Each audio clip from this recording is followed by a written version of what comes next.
सवाल है। रेखा गुप्ता जी के पति मनीष गुप्ता सरकार में किस पद पे हैं? वीरेंद्र सचदेवा जी हमें बताएं।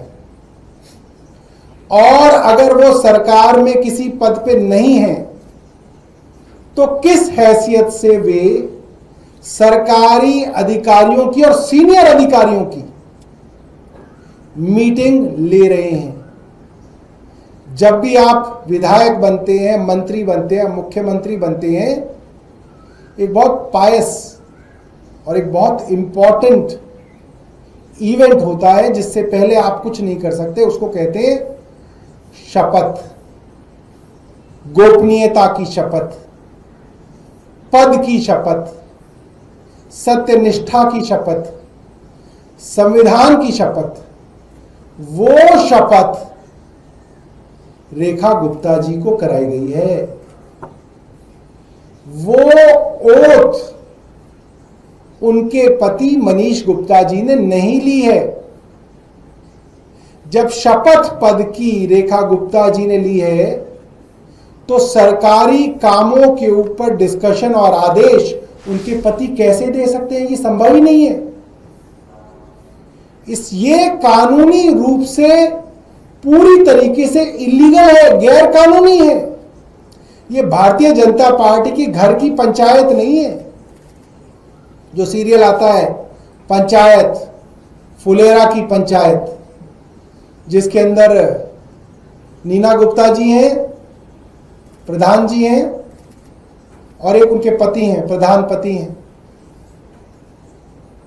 तो भारतीय जनता पार्टी ने दिल्ली विधानसभा और दिल्ली चुनाव और दिल्ली की पूरी राजनीति को फुलेरा की पंचायत बना दिया, जिसमें नीना गुप्ता जी घर बैठेंगी और पतिदेव जो है प्रशासन चलाएंगे। ये दिल्ली में नहीं चलेगा। दिल्ली फुलेरा की पंचायत नहीं है।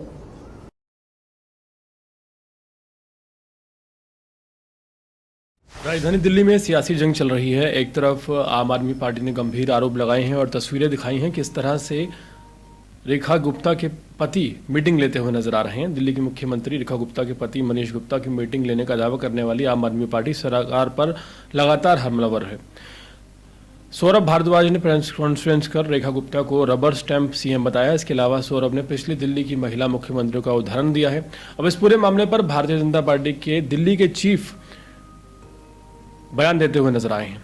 वीरेंद्र गुप्ता ने सौरभ भारद्वाज से सवाल किया है कि मंत्री होकर आप अरविंद केजरीवाल की पत्नी के आदेश क्यों मान रहे थे जिस वक्त अरविंद केजरीवाल जेल गए थे। इसके अलावा उन्होंने कहा कि सौरभ भारद्वाज तो भाभी जी के चरणों में गिर गए थे। वीरेंद्र सचदेवा ने ये कहा कि रेखा गुप्ता के पति मनीष गुप्ता पर लगे आरोपों का जो जवाब है वो ये है कि भाजपा में विधायक दल मुख्यमंत्री का चुनाव कराता है और केंद्रीय नेतृत्व उसे मंजूरी देता है। किसी भी कार्यकर्ता को जिम्मेदारी दी जा सकती है, लेकिन आप कांग्रेस और समाजवादी पार्टी का क्या? इस पर ये ऐसा कहते हुए नजर आए। सौरभ भारद्वाज उस पर क्यों नहीं बोल रहे, ये भी उन्होंने कहा। आपको बता दें कि दिल्ली में एक सियासत अलग तरह की चल रही है, जहां आम आदमी पार्टी ने तमाम तरह के गंभीर आरोप लगाए हैं कि जो अरविंद केजरीवाल की पार्टी है, आप पार्टी, वो ये कहती नजर आ रही है कि दरअसल क्या रीज़न है कि दिल्ली की मुख्यमंत्री सीमा गुप्ता ने एक शपथ ली है कि वो बिना भेदभाव के पूरी निष्ठा रखते हुए अपने कार्यों का निर्वहन करेंगी और दिल्ली सरकार चलाएंगी। ऐसे में उनके पति ने किसी भी तरह की शपथ नहीं ली है, तो आखिर उन्हें ये अधिकार किस तरह से मिल जाता है कि वो दिल्ली के बड़े विभागों की, दिल्ली जल बोर्ड की, दिल्ली PWD की और तमाम बड़े विभागों के जो अधिकारी हैं उनसे उनकी मीटिंग ले सकें और उन्हें निर्देश दे सकें?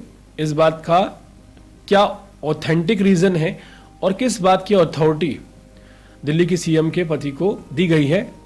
यहाँ पर सौरभ राजपूत कहते हुए नजर आ रहे हैं कि ये पंचायत चल रही है फुलेरा की, जो कि एक फेमस सीरियल है। जिस तरह उसमें प्रधान का पति बताया जाता है और वही सारे काम संभालता है, इसी तरह से दिल्ली में जो सीएम रेखा गुप्ता है उनके सभी ज़रूरी काम उनके पति संभाल रहे हैं। हाल फिलहाल दोनों तरफ से राजनीति तेज होती हुई नजर आ रही है। विजेंद्र गुप्ता ने उस समय का हवाला दिया है जिस समय अरविंद केजरीवाल जेल में थे और उनकी पत्नी सरकार चला रही थी और निर्देश दे रही थी। सवाल यह भी जायज है कि उस वक्त उनके पास कौन सा पद था, उनके पास कौन सी अथॉरिटी थी और उनके पास क्या हक था। और अगर आम आदमी पार्टी ने उस वक्त अरविंद केजरीवाल की वाइफ का सीएम पद पर रहकर निर्देश देना, इस बात पर कोई आपत्ति नहीं उठाई, तो फिर अब सीमा गुप्ता के पति मनीष पर आपत्ति क्यों उठाई जा रही है। ये आम आदमी पार्टी को जवाब देते हुए इस तरह से बीजेपी के विजेंद्र सचदेवा नजर आ रहे हैं। पूरे मामले पर आपकी राय क्या है, कमेंट सेक्शन में जरूर बताएं और इसी तरह के अपडेट जुड़े रहने के लिए देखते रहिए अर्पण न्यूज़। बहुत बहुत शुक्रिया।